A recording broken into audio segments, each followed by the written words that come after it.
Okay, so the goal of this trip was because I want to someday climb Kilimanjaro, and so before I invest that time and money into that expensive and time-consuming trip, I want to see if I can first go to 18,000 feet, and then I know if I can do it, then I'm ready to take that trip. So I looked around and scouted around kind of this side of the world and found a bunch of volcanoes in Mexico that are all in higher elevation than Mount Whitney. And so I decided this would be a good stomping ground, training ground. And originally I looked at Rainier Expedition guides, and the trip that I wanted to do was $3,200. And so I figured, number one, I could probably do it by myself a lot cheaper and learn a lot more. And number two, because of COVID, none of those trips were available anyway for this year and maybe another year, and I didn't want to wait around. The climbing season is pretty much November to early March in terms of dry weather, good conditions, light winds. And so I kind of looked for a window where I had full moons waning that would light up my early morning starts, and now was the time. I tried to get friends to go, but they were either working, injured, or just not into it. So it was kind of good because then I could go by myself. When you're by yourself, you meet people from around the world, and I figured I could meet some really cool mountain climbers. So off I went. I've always been into climbing mountains. When I see a peak, I just want to get to the top of it. I just like being up high and being able to see for a long ways. Kilimanjaro's not necessarily the only mountain I want to climb. I want to climb lots of mountains, but it's kind of like the next goal. It's got the #1 prominence in the world for a volcano. Orizaba, which is what I was after this time, is #2 in the world in terms of volcanoes with prominence. So the other thing is with mountain climbing, the main dangers are the technical aspects of the mountain, avalanches, steepness, climbing. So I chose relatively easy mountains due to my limited experience. The other main thing that's dangerous for mountain climbers is weather and visibility. So the key is to go when the time of year is right, but also the forecast needs to be right. It can snow like crazy on this mountain, and I've heard stories of people doing it in complete snow. So the other thing is with mountain climbing is generally you go super early. Number one, because as the afternoon goes on and heating goes on to the mountain, you have more clouds, less visibility, better chance for worse weather. Number two is just the radiation. When you're above the atmosphere that high, the sun's beating down on you and you just have your clothes for protection, and so it's quite nice actually to climb at night, especially with a moon. Okay, enough introduction and on to my trip. There's a map of southern Mexico here, and I've labeled the 5 peaks, starting with the tallest, Orizaba, El Popo, Ista, Sierra Negra, and La Malinche. My goal was to climb La Malinche, Orizaba, and Ista, which are the tallest two, and then one which is really scenic. And so I got up relatively early, about 6 a.m., trying to get on a very early morning schedule.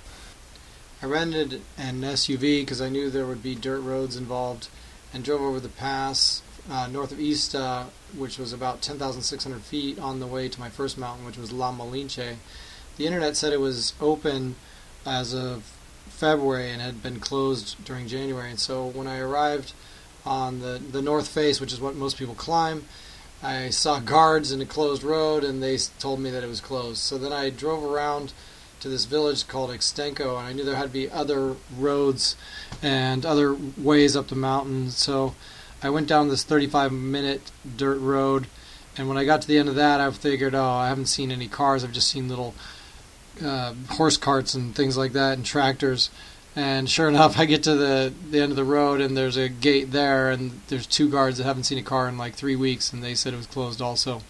I asked them if I could camp, and they said that's fine, so I just camped a little bit outside the park, and then I just did a short bushwhacking hike just around the guard station in the afternoon, just to see if I could find my way to a trail, and I ended up finding an unused jeep trail, and that led me up a little ways up the mountain, and I figured that would probably get me to the top. So I kind of set my waypoints on my phone because I'd be bushwhacking at night, and then I returned to camp and set up camp. I went to bed about 7:30 with the goal of getting up about 12:30. It was really difficult getting to sleep because I had a ton of anxiety, and there were birds making noise all night long, as well as wolves and coyotes. I had anxiety because, number one, I was worried about getting caught by the federales and maybe being put into jail. Also, just the wolves and coyotes hiking alone at night, bushwhacking, not even being on trail. Who knows what there was in the jungle, whether it be snakes or spiders or whatever. So definitely a scary night. When I woke up in the morning, I was happy to just get going, as I really didn't sleep much at all. The jeep trail ran out, and then I was forced to follow what would barely be called a trail, unused for over a year, in the middle of the night, and so it was quite difficult. But once I gained the ridge, I knew I was home free. This is a section of the trail in the daytime. Following it at night was extremely difficult. Being denied the north face and having to bushwhack around the guard station on the east face ended up being really rewarding, because the first light revealed these two peaks, which at the time I had no idea what they were. To me, it seemed like I was in an alien spacecraft approaching the Earth, and it just seemed completely otherworldly to me. When I first saw that peak in the slowly emerging twilight, I just thought to myself, I gotta climb that peak. And then it was a short time later, as the full moon set behind the summit of La Malinche, that I realized that it was in fact Orizaba, over 60 miles away, and I could just see it at the edge of the horizon, and it brought tears to my eyes. It was just incredible. My first glimpse of La Malinche was through the polluted air of the valleys of Mexico, and it was still impressive, but I felt so blessed that my first glimpse of Orizaba was from over 14,000 feet high, completely unobstructed, from just such a great distance, and it was still so impressive. It just blew me away. Pollution is a horrible thing, but everything can have a good side, and in this case, the pollution made a cloud deck, which kind of framed the view that I had. The top, about 1,000 foot, was all loose sand, and if you've ever walked up a sand dune, it's quite strenuous, and can you imagine it at 14,000 feet? It just was so brutal. The top 500 feet, I think, took me an hour and a half. The previous night, I'd given myself a turnaround time of 7:30. That way I could be back to camp by 9 or 9:30 in case the guards came by my camp and took a look around and I wasn't there. So I just couldn't do that, though. It was just such a beautiful morning. I had to press on. I ended up summiting about 7:15, and to me, it was just worth it. It was such an incredible morning that even if I went to jail, it would have been worth it.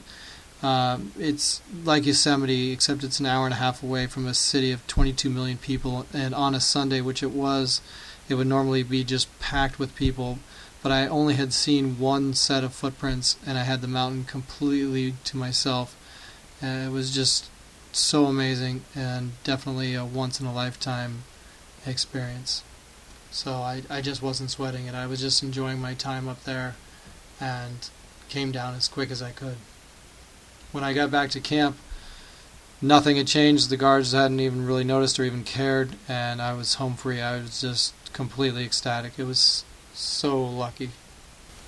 This is looking down into the steep crater of the summit of La Malinche. And this is in the saddle of one of the three peaks of La Malinche, looking out to the west, and you can see the active volcano El Popo erupting some gases, as well as to the north of it is Ista. So when I got down off the mountain and back to camp and realized that I had pulled it off, that I was actually 1 for 1, despite COVID setting me back, the exhaustion of being up for over 24 hours and a 10-hour hike set in, and I needed a nap, and so I fell asleep for about an hour, and then I picked up camp, got in the car, and headed to my next mission, which was the big one, Orizaba. I drove through a little village called Chuca, and then took a dirt road up to what I call Camp 1, which is a little village called Miguel Hidalgo, about 200 people, and I just kind of pulled into the center of the village and just tried to see what was going on and where I could find like the hostels or the guides or anything like that, just people. to talk to, and so ended up doing that and met the guy named Juan, and I ended up camping in his backyard, and that's what I'll call Camp 1. That was at 10,000 feet. That evening I arrived, I also talked to a climber who had just come down off the mountain, and he said it had taken him 9.5 hours to reach the summit, and it was just super brutal. So I definitely needed to acclimate, and so I actually took my SUV and I tried to make it up the gnarly dirt road that goes from 10,000 feet to 14,000 feet up to Piedra Grande, and I didn't get far. My SUV just didn't have much power and definitely didn't have the clearance needed to get up that gnarly road. So I came back down and settled into Camp 1 and watched the sunset. And here you can see El Popoista and La Malinche in the distance. Juan was telling me that in the rainy season, when the pollution's all cleared out and you get a clear sunset, it's just amazing. You can see so much more than I could see this evening. I was super wrecked and went to bed about 8 o'clock. I set my alarm for 6 a.m. just to try and keep on an early morning schedule, but I ended up waking at 5:30 in the morning, and it felt like I had slept in. I'd slept like 9 hours. Felt great. And then so about 10 o'clock, Juan and I drove up in one of his big Suburbans up the hill and to 14,000 feet to Camp 2. And when I got there, a little while after, there was a couple coming down with their guide back to base camp. They hadn't made it to the top, and they had turned around.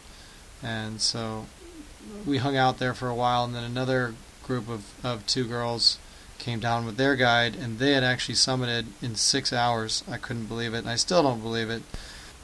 So after those 2 groups left, I was left all alone at 14,000 feet, and I was feeling okay, so I went for an acclimation hike up to Camp 3, which is at about 14,750. And then I stashed a water bottle and a jacket up there before coming back down, just so there's less weight to carry up there in the morning.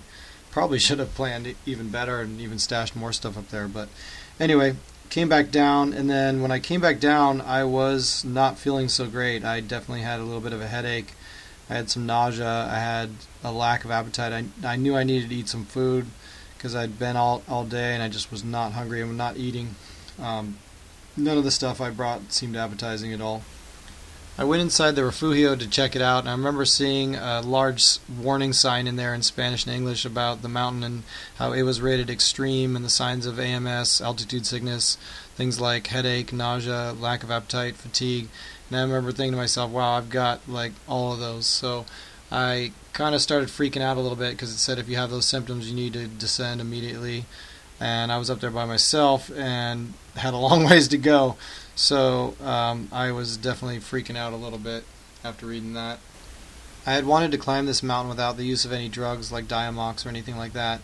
But at about 5:30 p.m., as my symptoms were slowly getting worse, I remember hearing my brother's voice inside my head saying, "You can either take these pills or you might die. Choice is up to you." So I took a Diamox and I took an ibuprofen to relieve my headache about 5:30 and got ready for bed, and then settled in about 6:30 to try and go to sleep. What I didn't know about Diamox, and nobody told me, was that it's an extreme diuretic and it releases all your fluids. I took 5 just absolutely massive urinations between 6:30 and 12:30 in the evening. The first 3 or 4, especially in the first like 2 hours after taking the drug, I feel like I pissed like about 2 liters out, and it was just blowing me away, and so I didn't sleep much. This was another really scary night filled with anxiety. There were 6 climbers due to come up the next day with the guide, and so I could have joined them, but I would have had to spend 2 days at base camp, and I didn't want to do that. So here I was alone on a mountain that normally everybody's roped in the guide, and so if anybody falls, you can help arrest the other people in your group because you're all roped together, or if you run into a crevasse or something like that. But I was completely alone, and I wasn't even sure of the exact route, because one guide told me to go left above the Labyrinth and the other one told me to go right, so I was a little unsure of that. And then I already had symptoms of AMS, so I was just like definitely freaking out. But I told myself I had come this far, and if I felt well enough to continue when I left the tent at 12:30, I would just set a goal at just making it back up to Camp 3 to retrieve my things. 12:30 finally came around, and it was cold. But the moon was out, and it welcomed me as I opened up my tent. As I got my things together, I realized that my symptoms had declined a little bit, and so I felt really lucky to have the chance to continue. I took another Diamox, and then I started on my way up the mountain. When I reached Camp 3, I retrieved my things, and then I had a Red Bull, and I felt much better. I felt really good. And I put my MP3 player on, I turned on my music, and I just went for it. The Labyrinth lived up to its name with multiple different routes with footprints going through the snow in all directions. I tried to stay on the main track and hit a steep section at one point, put on my crampons, got to the top of that, and then I hit another section with dirt and rocks. And I thought it would just be, maybe 10 or 20, 30 steps, but it ended up being a while. And I learned a lesson here. If you have more than about 100 feet to go before you enter a new snowfield, take your crampons off and then put them back on once you re-enter the snow, because as I was wandering around through the labyrinth at the top, not in much snow at all, at some point my left crampon came off, and so I doubled back 2 times actually with my headlamp. It was about 4 in the morning. I was about 16,000 feet, and I was wandering around in the middle of the night looking for my crampon and trying a couple different routes that I thought I went on, but I couldn't find it. And I had told myself before I even started climbing the mountain that if I reached a spot that was too sketchy or whatever, I would just come down the mountain, because I wasn't going to be roped in with anybody. And in fact, in this case, I didn't even have anybody else with me on the mountain, so I was going at it alone. So now that I couldn't find my left crampon, I was like, okay, double down on this, and I was like, okay, if I can make it with a right crampon and an ice axe, then I'll continue, but if I'm sliding around at all, I'm just coming down the mountain. So I just continued till I hit the glacier, and then I started going up it, and it was really steep. It was like the heart of Shasta, but because of the way the snow was, it actually had pretty good traction, and so I was able to continue with just the left crampon and my right mountaineering boot just being naked. It took me about 4 hours and 15 minutes to do the first 2,600 vertical, and it took me about 5 hours and 15 minutes to do the last 1,800. And in fact, the last 500 feet probably took me about 2 hours. I just kept having to stop to rest. We called it a bear crawl in Shasta, but I would call it a snail crawl up here on Orizaba. Before, we could do like 30 steps and then have to rest and pant. Here I was doing at the top maybe 6 steps, and then I would just lay down in the snow just trying to catch my breath and just try not to die.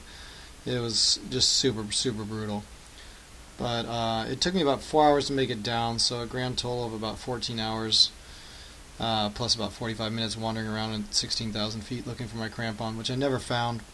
And in fact, I got lost once above the labyrinth on the way down too, which added a little bit of time. It's only 2.9 miles, and it took me 9.5 hours to do it. Normally you're walking 2.5 miles an hour. I was doing 1 mile in 3 hours on this climb. This is looking down into the crater at the top of Orizaba, and then this other picture I really like is from the top, and it's looking out towards the west, and you can see El Popo, Ista, and La Malinche clearly sticking out above the clouds in the distance. Selfies are kind of silly, but I actually realized something on this trip. If you have a selfie at the top of the mountain, you can look back at the temperature of the mountain and then see what you actually wore. So the next time you go to climb a mountain and you have a similar temperature, you kind of know what you're going to wear. This was on my drive over to my next mountain, which was Sierra Negra, and it was kind of cool because at this location of the drive, Sierra Negra actually eclipsed Orizaba, which was kind of cool. These next several pictures are along the dirt road up to the saddle, which lies between Sierra Negra and Orizaba. The road actually is the highest road in North America, reaching all the way to the summit of Sierra Negra, where the observatory is at about 15,200 feet. But I stopped and camped in the saddle, which is about 13,200 feet. I had a fun conversation with Juan. He's a rescate, or a rescuer ranger on the mountain. He's been doing it 18 years. He's actually only seen the Gulf of Mexico, the waters of it, once due to the right atmospheric conditions many, many years ago before all the pollution from the top of the mountain. But he was telling me that just about every weekend he's got to go up there and rescue somebody on the mountain due to AMS or injury or something like that. And so I told him about how I had lost my crampon, and he knew I was alone on the mountain, so he just kind of looked at me and he just kind of shook his head. And I read the look on his face at me to mean, this gringo is crazy and he is stupid, but he's kind of a badass. He pulled it off. and it was almost like a little bit of a respect that he showed on his face towards me. So this is looking out towards the west, towards Sierra Negra from my camp area in the saddle. And I went up for a little hike, maybe about 600 or 700 vert, and so this is looking back down towards base camp from that little hike on the ridge. I wanted to scout it out because there's no real trail going up the ridge there. Walking around at 13,200 feet was almost like walking around at sea level for me now at this point in the trip. I had planned to also climb Ista, and that was really my third volcano that I wanted to climb, and that one's 17,200 feet. But I was losing my moons and my moonlight as the trip went on, and I really didn't feel like dodging federales and bushwhacking again. I was just really sick of shitting myself. In hindsight, I'm really glad I saved Ista for another trip. Sierra Negra gets ignored by climbers mainly because there's a bigger brother, a 3,000 foot higher mountain just right next door, and there's a road that goes to the top. But actually, it's a really, really amazing place to camp, and the alpine glow from the saddle certainly was one of the highlights of my trip. There is no way you can watch the sunset on that mountain without crying. It's just, the majesty of it is unbelievable. Besides the amazing scenery, this mountain was also really cool because I did some philosophizing in my tent the night before I did the hike. There were basically two ways up this mountain. You could either walk up a dirt road, the easy way to the top, or you could do some mild bushwhacking up along a windy ridge and have way more vert and in way less time and just be more adventurous. And I decided sometime in either that morning or that night that I just wanted to go up the dirt road. And it's like I asked myself, why am I climbing mountains? Why am I climbing this mountain? And for some people, it's like Facebook, Instagram, likes and self-affirmation. But for me, when I see the top of a mountain, I really want to just get to the top of it. I mean, it's a pie chart of things, but it's like there's the sense of accomplishment. There's the exercise in doing it. There's, it depends on the mountain, but there's definitely some adventure and things like that. But really, I just want to see the views from the top. I want to see sunrise from the top of the mountain. I want to have the runner's high and just cry with the beauty of the sunrise as it comes up slowly. Just all of these things is the reason that I realized that why I'm climbing mountains. What Sierra Negra also solidified to me was just the east faces of mountains are really the best way to climb up in the morning, because especially with switchbacks, because you just get this constant twilight view that you can look back and see as you go up. Whereas if you go up the west face, the peak of the mountain kind of blocks the light from you. So that was really nice, going up the east face of this mountain rather than the ridge to the west. This hike was 3.8 miles and only 2,000 vert versus Orizaba's 4,500 vert over only 2.9 miles. So obviously a lot less steep, and it was really, really easy for me after being acclimated from Orizaba, because I did it in 2 hours and 10 minutes. Just under 4 miles, and I never really needed to stop and rest. I only stopped a couple times just to adjust music or clothing or things like that.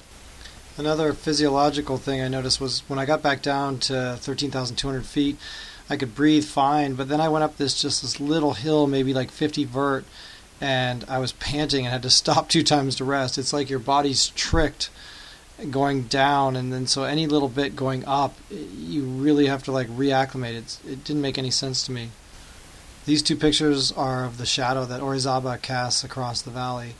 I'm sure it's really impressive from the top, but I missed it. I had to see it from here and from the other side of the mountain.